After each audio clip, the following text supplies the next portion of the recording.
ವಿಧಾನ ಪರಿಷತ್ನ ವಿರೋಧ ಪಕ್ಷದ ನಾಯಕರಾದಂತ ಶ್ರೀ ಜವಾಹರ್ ಮ್ಯಾನ್ಸವರು ವಿರೋಧ ಪಕ್ಷದ ನಾಯಕರಾದ್ಮೇಲೆ ಮೊದಲವರೆಗೆ ನಮ್ಮ ಕೋಲಾರ ಜಿಲ್ಲೆಗೆ ಭೇಟಿ ಕೊಟ್ಟಿದ್ದಾರೆ ಮತ್ತು ಬರುವಾಗಲಿನ ಉಳ್ಕೊಳೆ ದೇವಸ್ಥಾನದಲ್ಲಿ ಪೂಜೆ ಮಾಡಿಕೊಂಡು ಬಂದಿದ್ದಾರೆ. ಅವರಿಗೆ ನಾವು ಪಕ್ಷ ಮತ್ತೆ ಅಂಬೇಡ್ಕರ್ ಅವರ ಭಾವಚಿತ್ರಕ್ಕೆ ಮಾಲಾರ್ಪಣೆ ಮಾಡಿ ಬಂದಿದ್ದಾರೆ. ಅವರಿಗೆ ನಮ್ಮ ಪಕ್ಷದ ವತಿಯಿಂದ ಕೋಲಾರ ಜಿಲ್ಲಾ ಬಿಜೆಪಿ ವತಿಯಿಂದ ಸ್ವಾಗತವನ್ನು ಬಯಸ್ತಾ ಇದ್ದೀವಿ.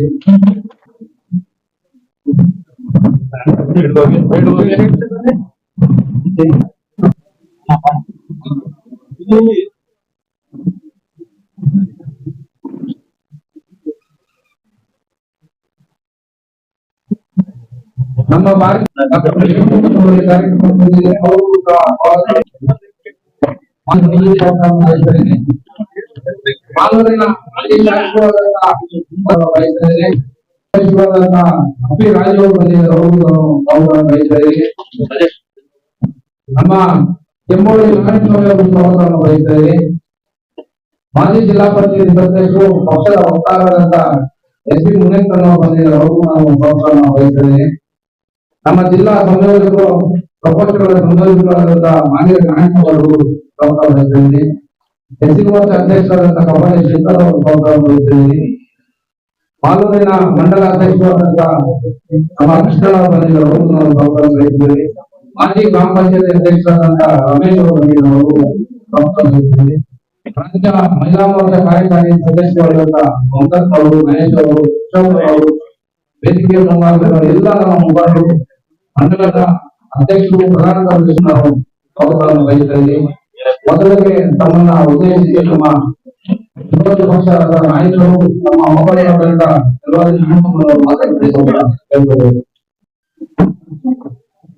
ಮಾನ್ಯ ಪತ್ರಿಕಾ ಮಿತ್ರರೆಲ್ಲರಿಗೂ ನನ್ನ ನಮಸ್ಕಾರ.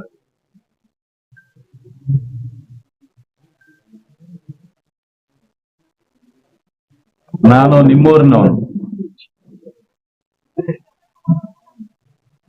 ನಮ್ಮ ಮೂಲ ಕೋಲಾರ ಜಿಲ್ಲೆ.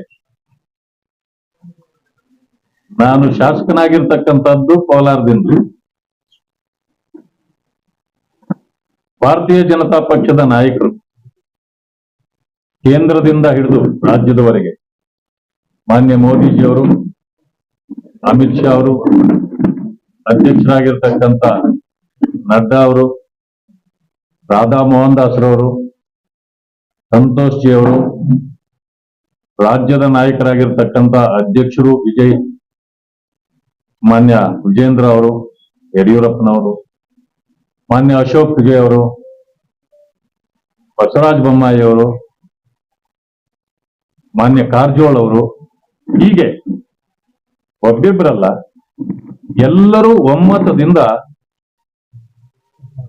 ಮೇಲ್ಮನೆಯ ವಿರೋಧ ಪಕ್ಷದ ನಾಯಕನನ್ನಾಗಿ ನನ್ನನ್ನು ಆಯ್ಕೆ ಮಾಡಿದ್ದಕ್ಕೆ ಮೊದಲಿಗೆ ಅವರೆಲ್ಲರಿಗೂ ಕೂಡ ಧನ್ಯವಾದಗಳನ್ನ ಅರ್ಪಿಸಲಿಕ್ಕೆ ಬಯಸ್ತೇನೆ. ವಿಶೇಷವಾಗಿ ಇದು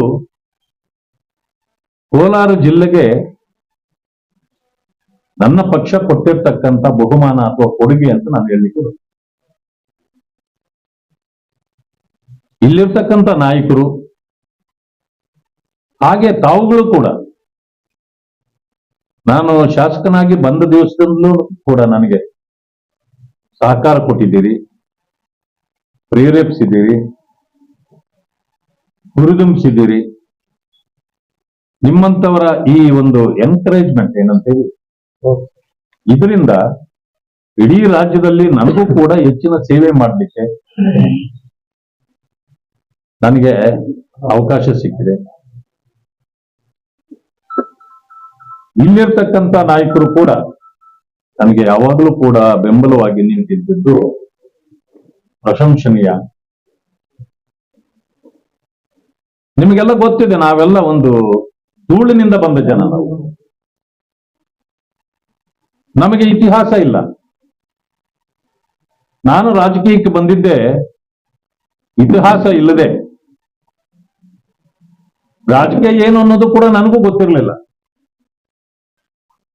ನಮಗೆ ಬೆಂಬಲವಾಗಿ ನಿಂತಿದ್ರೆ ಅದು ಅಂಬೇಡ್ಕರ್ ಅವರ ನುಡಿಗಳು ಅಷ್ಟೇ, ನಾವು ಅವ್ರನ್ನ ನೋಡಿಲ್ಲ. ಆದ್ರೆ ಪ್ರೇರೇಪಣೆ ನಮಗೆ ಸಿಕ್ಕಿದ್ದು ಅಂಬೇಡ್ಕರ್ ಅವರ ತತ್ವ ಸಿದ್ಧಾಂತಗಳು. ನಾವು ಅಂದ್ಕೊಂಡ್ವಿ ನಾನು ಕೂಡ ರಾಜಕಾರಣ ಮಾಡಿದ್ರೆ ಒಳ್ಳೇದ, ಯಾಕೆ ಅಂತಂದ್ರೆ ನಾವು ಆ ದಿನಗಳಲ್ಲಿ ಕಂಡಾಗ ಇದ್ದ ರಾಜಕೀಯ ಬೇರೆ, ಇವತ್ತಿನ ರಾಜಕೀಯ ಬಹಳ ಬದಲಾಗಿದೆ.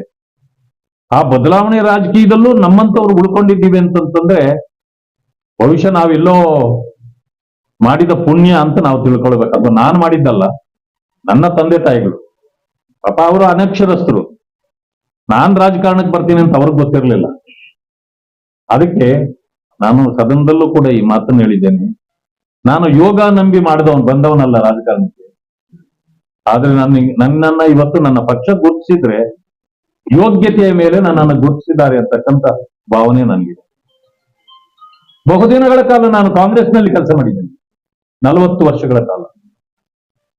ಆದ್ರೆ ಅಲ್ಲಿ ಯೋಗ್ಯತೆಯನ್ನು ಗುರುತಿಸೋ ನಾಯಕರು ನನಗೆ ಕಾಣಲಿಲ್ಲ. ಯೋಗ ಇದ್ದವನು ಬರ್ತಾನೆ ಅಂತಾನೆ, ಆದರೆ ಯೋಗ್ಯತೆಯನ್ನ ಗುರುತಿಸ್ತಕ್ಕಂಥ ಒಂದು ಪಕ್ಷ ಅದು ಭಾರತೀಯ ಜನತಾ ಪಕ್ಷ ಮತ್ತು ಅದರ ನಾಯಕತ್ವ. ಆದ್ರಿಂದ ಇದನ್ನು ಒತ್ತಿ ಹೇಳಿದ್ದಾರೆ.